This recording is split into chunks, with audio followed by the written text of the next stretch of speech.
শুরু করছি আজকের গল্প ষষ্ঠীপদ চট্টোপাধ্যায়ের লেখা সন্ধানীর। আমার বন্ধু শিশিরের ওই এক রোগ, যখন তখন যার তার সঙ্গে পায়ে পা তুলে ঝগড়া বাঁধিয়ে বসে। সেই জন্যে ওকে নিয়ে পদঘাটে বেরোতে আমার ভয় লাগে। তার সেবার হলো কি, আমাদেরই এক বন্ধু শিলদায় থাকে। হঠাৎ করে তার বোনের বিয়ে ঠিক হয়ে গেলে সেই উপলক্ষে আমাদেরও যেতে হলো ঝাড়গ্রামে। ইস্পাত এক্সপ্রেস তখন সবে চালু হয়েছে। সকাল ৬টা ১০-এ ট্রেন। তাড়াহুড়ো করে প্ল্যাটফর্মে ঢুকেই দেখি ট্রেন আসছে। স্টেশনে এসে টিকিট কেটে শিশির তো লাফাতে লাফাতে বলল, যেভাবেই হোক জানলার ধারে একটা সিট আমাদের চাই। কিন্তু চাই বললেই তো হলো না, রিজার্ভেশন নেই। আগে উঠে জায়গা দখল করতে পারলে তবেই না। তা সেভাবেই ওঠা হলো। শিশির করলো কি, গাড়িতে ওঠার আগেই জানলা গলিয়ে সাইডের সিটে একটা রুমাল ফেলে দিয়েছে। তারপর গাড়িতে উঠে অন্য এক সহযাত্রী সেখানে বসতে যেতেই তাকে ধাক্কা দিয়ে সরিয়ে ওই সিটে আমাকে বসিয়ে আমার পাশে নিজেও বসে পড়ল। ব্যাস, কেলেঙ্কারির চরম। সেই নিয়ে তো হাতাহাতি হওয়ার উপক্রম। অবশেষে ওই সহযাত্রীকে শিশিরের বিক্রমের কাছে হার মানতেই হলো। ট্রেন ছাড়লো যথাসময়ে। সেই সহযাত্রী, যিনি আমাদের আগে উঠে জায়গার দখল নিতে গিয়ে ব্যর্থ হয়েছিলেন, তিনি অনবরত গজগজ করতে লাগলেন। অন্যান্য সহযাত্রীরাও বললেন, না না, এইভাবে রুমাল পেতে সিট রাখা যায় না। শিশিরও ছাড়বার পাত্র নয়, বলল, কেন যায় না মশাই, সবাই রাখে। কজনকে দেখতে চান? কাউকেই দেখতে চাই না, কিন্তু ওটা নিয়ম নয়। আরে রাখুন তো মশাই নিয়ম। বেশি নিয়ম কানুন দেখালে পর পর লাইন দিয়ে ট্রেনে উঠতে হয়। এই ভদ্রলোক তো আমাকে ঠেলে সরিয়ে আমার আগে উঠলেন। তখন কোথায় ছিলেন আপনারা? অবশেষে আমি বিবাদের অবসান ঘটাতে জানলার ধার থেকে সরে এসে ভদ্রলোককে বললাম, নিন দাদা, আপনিই বসুন। আমার জানলার ধারে না বসলেও চলবে। ওম শান্তি। ভদ্রলোক অন্য সিট থেকে সরে এসে গুছিয়ে বসলেন জানলার ধারে। কিন্তু ততক্ষণে শিশির তো আমার উপর রেগে আগুন, তেলে বেগুন। বলল, এটা কি করলি তুই?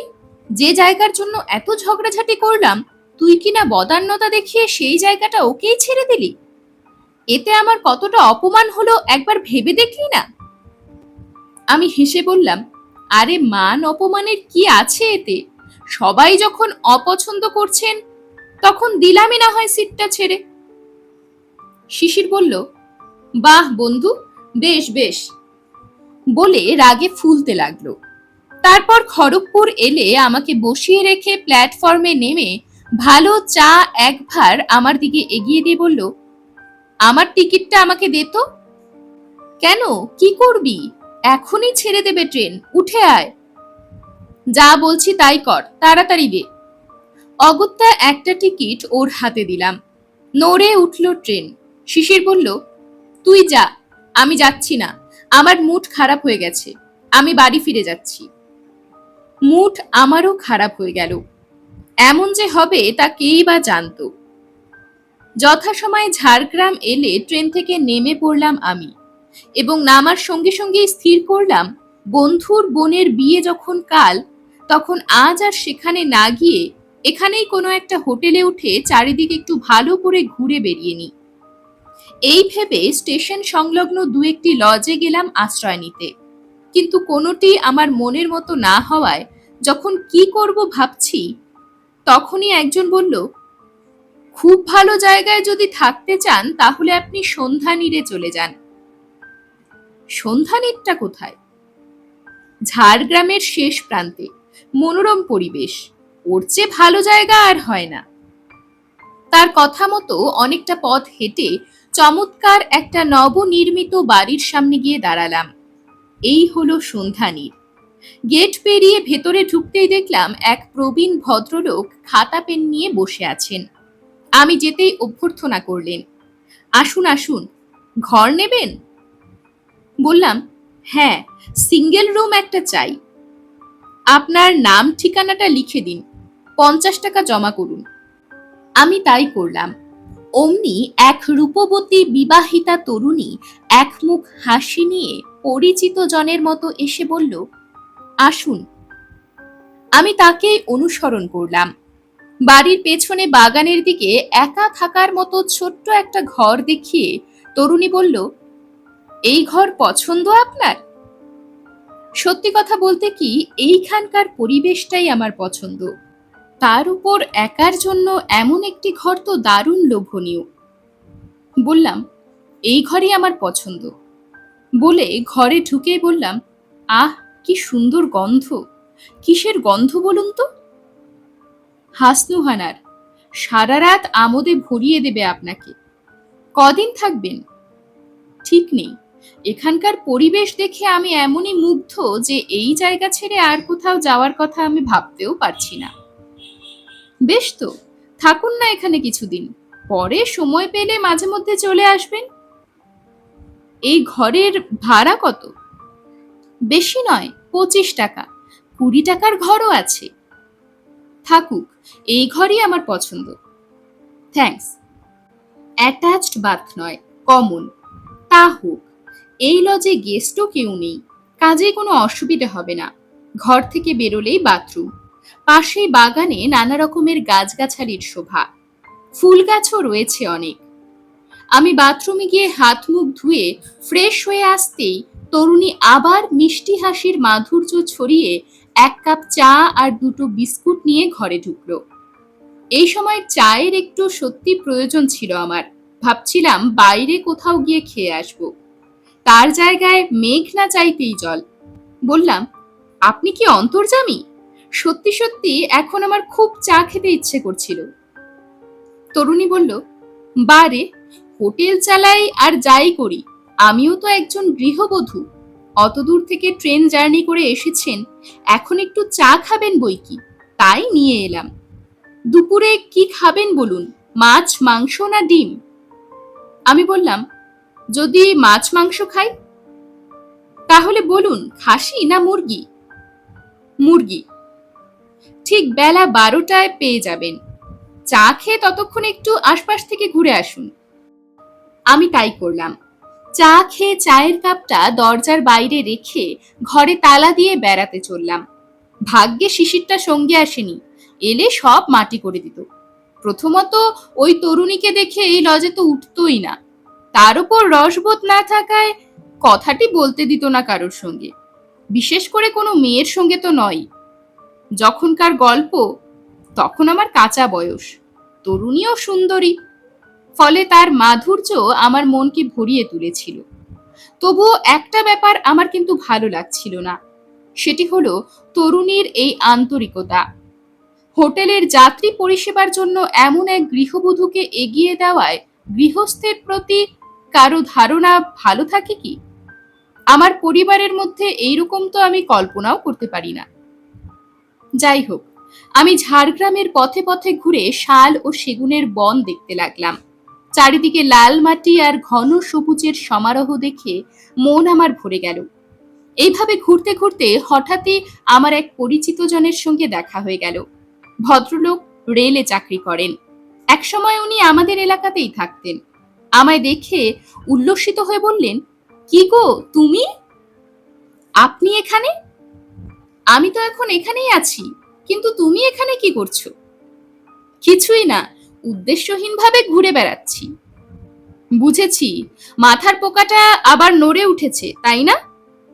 উঠেছো কোথায়? সন্ধ্যানীরে। সন্ধ্যানীরের নাম শুনেই কেমন যেন হয়ে গেলেন ভদ্রলোক। পরক্ষণেই স্বাভাবিক হয়ে বললেন, কি করে সন্ধান পেলে? স্টেশনের কাছে একজনের মুখে শুনলাম, তাই। ভালো ভালো, একেবারেই ঘরোয়া পরিবেশ ওখানকার। আমি বললাম, তবে ওখানকার একটা ব্যাপার আমার কিন্তু ভালো লাগছে না। কোন ব্যাপারটা? কোনো ভদ্র ঘরের তরুণী বউকে দিয়ে এইভাবে অতিথি আপ্যায়ন করানোটা কি ঠিক? না না, ঠিক নয়। তবে কি জানো, এছাড়া উপায়ও ছিল না ওদের। ওই সন্ধ্যামা সত্যিকারের একজন আদর্শ গৃহবধূ, অত ভালো মেয়ে হয় না। ওই যে প্রৌঢ় ভদ্রলোককে দেখলে, উনি ওর শ্বশুর, আগে আর্মিতে ছিলেন। ভয়াবহ এক দুর্ঘটনায় ওর দুটি পাই হারান উনি। ওর একমাত্র ছেলে জয়ন্ত বছর 2 আগে হঠাৎই নিখোঁজ। ওই অবস্থায় জীবন ধারণের জন্য ওই হোটেল ব্যবসা করা ছাড়া ওদের আর কোনো উপায়ই ছিল না। ঝাড়গ্রামের ঘিঞ্জি পরিবেশ থেকে দূরে এই বাড়িটা ওরা শান্তিতে বসবাসের জন্যই তৈরি করেছিলেন। এখন ওটাকে একটু গুছিয়ে গাছিয়ে 2-একটা ঘর বাড়িয়ে যাত্রী নিবাস করে তুলেছেন। বেশি নির্জনে বলে খুব একটা লোকজনও যায় না ওখানে। দুপুরে এবং সন্ধ্যায় খাওয়ার জন্য কিছু লোক আসে। মাঝে মধ্যে চেঞ্জাররাও গিয়ে থাকেন, তবে 2-1 দিন। কেউ কেউ নাকি ভয় টয়ও পান। অবশ্য এসবই মনের ব্যাপার। তা যাক, সন্ধ্যামাই দেখাশোনা করে সবকিছুর, এমনকি অতিথিদের রুচি অনুযায়ী রান্না বান্নাও। এক হাতে হোটেলের হাল ধরা আর ওই প্রতিবন্ধী শ্বশুরের সেবা যত্ন করা কি কম কথা? কাজের লোক অবশ্য একজন আছে, সে কোনো কাজেরই না। ঘর ঝাড় দেয় আর বাসন মাজে, এমনকি দোকান বাজার পর্যন্ত সন্ধ্যামাই করে। আমি অভিভূত হয়ে বললাম, তাই বুঝি? আমি মনে মনে অন্যরকম ভাবছিলাম। ছি ছি, তোমার দোষ নেই। যারা ভেতরের ব্যাপার জানে না তারা অনেক কিছুই ভাবে। আমি আর বেশিক্ষণ সেখানে না থেকে সন্ধ্যানীরে ফিরে এলাম। তরুণীর প্রতি এক বিনম্র শ্রদ্ধায় অন্তর আমার ভরে উঠল। দুপুরে স্নানের পর তরুণী এসে মাংস ভাত দিয়ে গেল, সেই সঙ্গে আলু ভাজা, পাঁপড় আর চাটনি। একেবারে বাড়ির মতো রান্না। খেয়ে দারুণ তৃপ্ত হলাম। এরপর একটু বিশ্রাম নিয়ে বিকেলে গেলাম রাজবাড়ি দেখতে। তারপর সন্ধে উত্তীর্ণ হতেই আবার ফিরে এলাম। আমি ফিরে আসায় যেন হাঁপ ছেড়ে বাঁচল তরুণী। বলল, কি এত পথে পথে ঘুরছেন বলুন তো সেই থেকে? একে বন জঙ্গলের দেশ, তাই নির্জন জায়গা। হঠাৎ করে কোনো ভাল্লুক টাল্লুক বেরিয়ে পড়লে সর্বনাশ হয়ে যাবে যে। আমি হেসে বললাম, বন্যজন্তুর কথাটা অবশ্য আমার মনে হয়নি একবারও। যাই হোক, এবার সাবধান হয়ে যাব। তরুণী বলল, একটু আগে একজন যাত্রী এসেছিল, দূর করে দিয়েছি তাকে। সে কি? কেন? মনে হলো ড্রিঙ্ক করে এসেছিলেন ভদ্রলোক, মুখ থেকে গন্ধ ছাড়ছিল। আমার এখানে ওসব হবে ঠবে না। বেশ করেছেন, দুষ্ট গরুর চেয়ে শূন্য গোয়াল ভালো। বিশেষ করে এই সন্ধ্যানীরের একটা সুনাম আছে, সেটা যেন নষ্ট না হয়। আমি ঘরে এসে বসলে তরুণী আবার চা নিয়ে এলো আমার জন্য। আমি চায়ে চুমুক দিলে সে বলল, রাত্রে কি খাবেন, ভাত না রুটি? রুটি আর মাংস। না না, দুবেলা মাংস না, রাতে একটু আলুর দম করি। আমার হাতের আলুর দম খেয়ে দেখুন, সবাই ভালোই বলে। আশা করি আপনারও ভালো লাগবে। যা আপনি খাওয়াবেন হাসি মুখ করে তাই খাবো আমি। তরুণী আমাকে বসিয়ে রেখে সেই যে গেল, আর এলো না।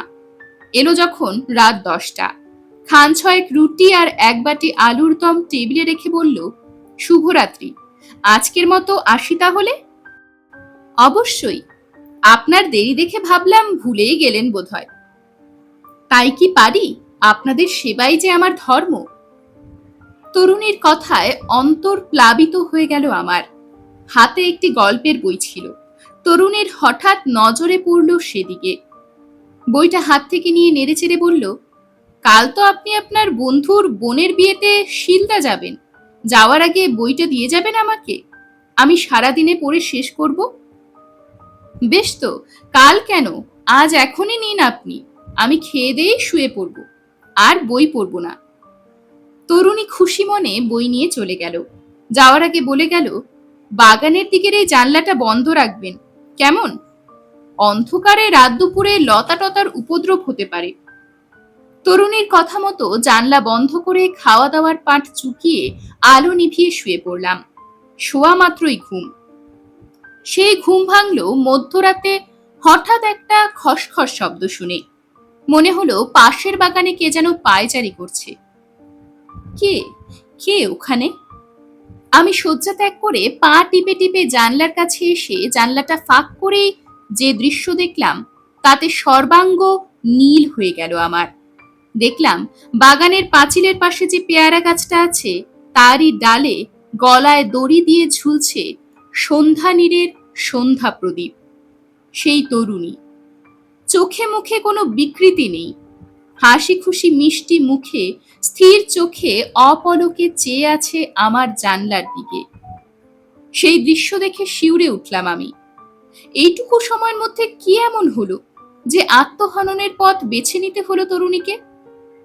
হঠাৎ সশব্দে আপনা থেকেই বন্ধ হয়ে গেল জানলাটা। এমন ভাবে বন্ধ হলো যে চেষ্টা করেও সেই জানলা আমি আর খুলতে পারলাম না। ভয়ে ভয়ে আবার এসে শয্যা গ্রহণ করলাম। সারা রাত জেগেই কাটাতে হলো এরপর। ভোরের দিকে একটু ঘুমিয়ে পড়েছিলাম। সেই ঘুম ভাঙল রোদ ওঠার পর। দরজায় টকটক শব্দ শুনেই বুঝলাম নির্ঘাত পুলিশ। কিন্তু দরজা খুলেই অবাক। দেখি চা বিস্কুট হাতে নিয়ে হাসি হাসি মুখে তরুণী এসে দাঁড়িয়ে আছে দরজার সামনে। বলল, এ কি, এখনো ঘুমাচ্ছেন? আমি ভূত দেখার মতো চমকে উঠলাম। আমতা আমতা করে বললাম, না মানে কাল রাতে প্রথম দিকে ঘুম হয়নি বলে শেষের দিকে ঘুমিয়ে পড়েছিলাম। তবু ভালো, বলে তরুণী আমার ঘরে ঢুকে টেবিলের উপর চায়ের কাপ রেখে একটু রাগত স্বরেই বলল, কাল আমি বলে গেলাম বাগানের দিকে জানলাটা খুলবেন না, ঠিক খুলেছেন দেখছি। আমার চোখ তখন কপালে উঠে গেছে। যে জানলাটা কাল রাত্রে আমি আর একবার চেষ্টা করেও খুলতে পারিনি, সেই জানলাটা শুধু যে খোলা আছে তাই নয়, ছিটকিনিও লাগানো আছে। আমি কোনো রকমে ঢোক গিলে বললাম, না মানে যাক, মুখ ধুয়ে চা খেয়ে নিন আপনি। এখনই যাব, এবং একেবারেই। কি এখনই যাবেন? না খেয়ে দিয়ে দুপুরে? আমার কথার সুরে আহত হয়ে তরুণী আমার চোখের দিকে একবার তাকিয়ে চোখ নামিয়ে নিল। তারপর ধীরে ধীরে চলে গেল ঘর থেকে। বয়েই গেল। কাল রাতে যে দৃশ্য আমি দেখেছি তারপরে আর এখানে থাকার সাহস আমার নেই। তাই চা খেয়ে হিসেবের পাট চুকিয়ে বিদায় নিলাম। তরুণী আমার বইটি ফেরত দিতে এলে উপহার হিসেবেই বইটি দিয়ে দিলাম ওকে। শিলদায় আমাদের যে বন্ধু থাকে তার নাম অমল। আমি যাওয়ায় অমল তো দারুণ খুশি। আনন্দের আবেগে আমাকে বুকের মধ্যে জড়িয়ে ধরল। তারপর বলল, তুই একা কেন? শিশিরেরও তো আসবার কথা ছিল, সে কই? আমি তখন সব বললাম ওকে। শুনে অমল বলল, শিশিরটা দেখছি বরাবর একই রকম রয়ে গেল। তা যাক, তুই যে এসেছিস এতেই আমরা খুশি হয়েছি খুব। তবে কাল সন্ধ্যানীরে না উঠে এখানেই চলে আসতে পারতিস। বাড়িটার একটু বদনাম আছে। কিরকম? রাত্রিবেলা অনেকেই নাকি অনেক কিছু দেখতে পায় ও বাড়িতে, ভয় টয় পায়। আমি তখন সুযোগ পেয়ে আমার অভিজ্ঞতার কথাটাও বললাম ওকে। শুনেই শিউরে উঠল অমল। বলল, ভাগ্য ভালো যে বেঁচে গেছিস। ওই তরুণী নিশ্চয়ই জানতো রাতের অন্ধকারে বাগানের মধ্যে ওইরকম কিছু দেখা যায়, তাই জানলাটা বন্ধ করতে বলেছিল। কিন্তু এমনও কি হয়? হয় কিনা জানি না, শুনতে পাই অনেক কিছু। তবে তুই যখন দেখেছিস তখন আর অবিশ্বাস করি কি করে বল? এই প্রথম একজন প্রত্যক্ষদর্শীর মুখে শুনলাম। এরপর সারাটা দিন বেশ ভালোভাবেই কেটে গেল অমলদের বাড়িতে। বিকেল হওয়ার সঙ্গে সঙ্গে লোকজনের আগমনে বাড়িটা জমজমাট হয়ে উঠল। আর ঠিক সন্ধ্যের মুখেই মস্ত একটি পুষ্পস্তবক হাতে নিয়ে এসে হাজির হলো শিশির। ওকে দেখে তো আনন্দে অধীর হয়ে উঠল সকলে। আমি কিন্তু শিশিরের চোখ মুখের দিকে তাকিয়ে লক্ষণ ভালো বুঝলাম না। আমার দিকে একবার তাকিয়ে দেখলো বটে, কিন্তু একটি কথাও বলল না। রাত্রে খেতে বসলাম দুজনে। ফার্স্ট ব্যাচেই বসলাম। গোজ হয়ে বসে খুব দ্রুততার সঙ্গে যা খাওয়ার গপাগপ করে খেয়ে নিল। নিজের থেকে কিছু চাইল না, কিন্তু যা দেওয়া হলো তা পাতে রইল না। খেয়ে দিয়ে উঠেই অমলকে বলল, আমি চলি রে। সে কি, অত দূর থেকে এলি, একটা রাতও থাকবি না? কোনো কাজের বাড়িতে রাত কাটানো আমার পোষায় না। আর কেউ যদি যেতে চায় তো আমার সঙ্গে যেতে পারে। কথাটা যে আমাকে উদ্দেশ্য করেই বলল তা বুঝতেই পারলাম। অমল আমাকে ইশারা করলো ওর সঙ্গে যেতে। তারপর বলল, এখন গেলেও লাস্ট বাসটা পেয়ে যাবি হয়তো, কিন্তু রাত কাটাবি কোথায়? ঝাড়গ্রামে সন্ধ্যানীরে একটা ঘর আমি বুক করে এসেছি, সেখানেই উঠব।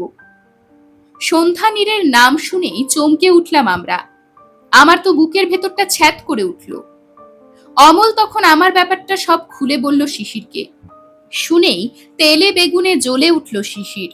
বলল, সেই জন্যই তো আরো বেশি করে যাব ওখানে। এই সমস্ত বুজরুকি আমি বিশ্বাস করি না। কিছু লোকের স্বভাবই হচ্ছে অযথা গুজব সৃষ্টি করা। আজ রাতে আমি সচক্ষে দেখব ওখানে কি হয়।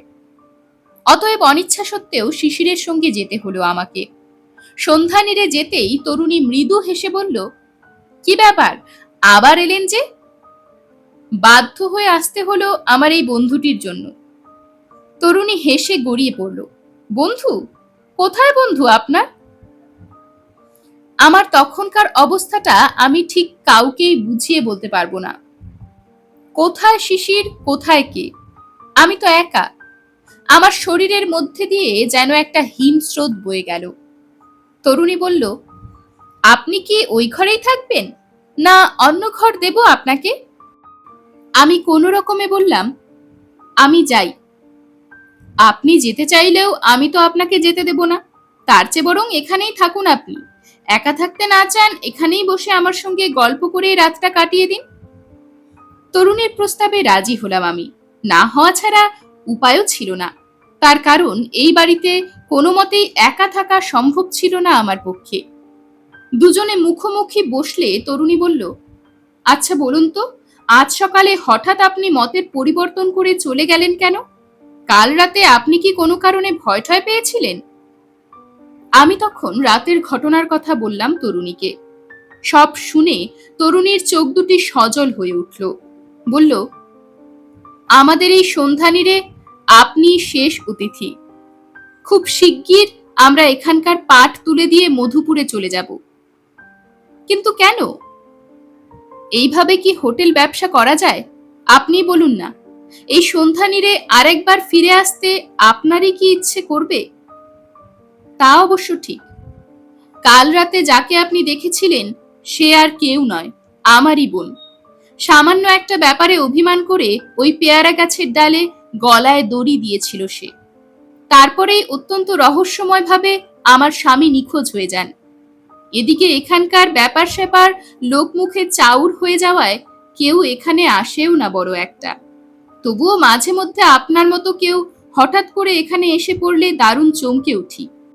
কেননা তারা সবাই বলে স্টেশন এলাকা থেকেই কেউ নাকি তাদের এখানে আসতে বলেছে, অথচ ওখানে আমার কোনো লোকই নেই। আমি বললাম, তা না হয় হলো, কিন্তু আমার সঙ্গে যে বন্ধুটি এলো সে হঠাৎ উধাও হয়ে গেল কি করে? ঠিক যেন হাওয়ায় মিলিয়ে গেল। আপনার সঙ্গে কোনো বন্ধুই আসেননি। সে তো বুঝতেই পারছি, কিন্তু সারাটা পথ যে আমরা একসঙ্গেই এলাম। এখান থেকে বিদায় নিলে ওই বন্ধুই আবার আপনার সঙ্গ নিতেন। সেই জন্যেই আপনাকে আমি যেতে দিলাম না। তাহলে কি বলতে চান যে আমার বন্ধুও, মানে ওরও কিছু হয়ে গেছে? কি করে বলবো বলুন? আপনিও যেখানে আমিও সেখানে।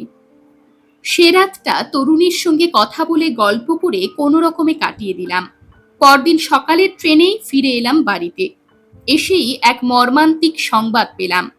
আমার পাশের বাড়ির নরেশবাবু হঠাৎ স্ট্রোক করে মারা গেছেন।